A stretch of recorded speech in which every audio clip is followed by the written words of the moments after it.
Siyempre, approaching na tayo dito sa may SM City San Mateo. So, kita nyo naman yung dala ko, no? Panglalamove. So, nakuha ko tong booking na to from Manila going to Montalban. So, 2 stops siya. Siyempre, nanapang natin ng kasabay from Manila papunta ng E. Rodriguez, Quezon City. 133 sa 309 442. So, siyempre, naibaba natin siya sa E. Rodriguez. Nakakuha ulit tayo ng isa pang booking. Galing naman ang Cubao.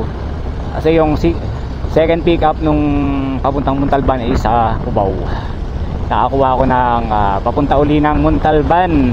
Yay! 197. So, papadala, ma'am? Ito po. Ay, naku. Lahat po yan? Ito lang. Naku, haba. Mag-a-add po ba kayo dyan, ma'am? Kaya lang masyadong wala pa naman akong box.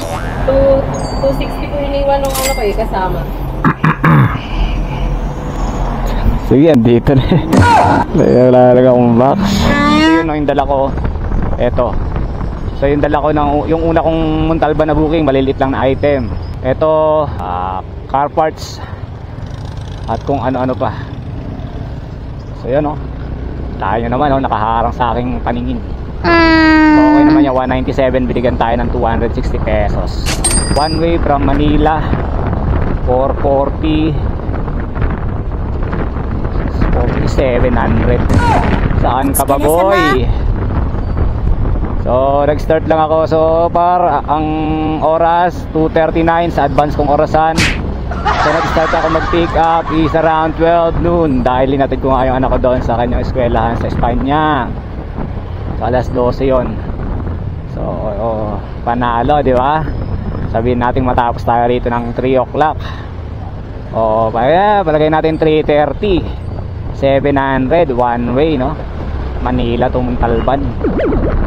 Panalo. Apa?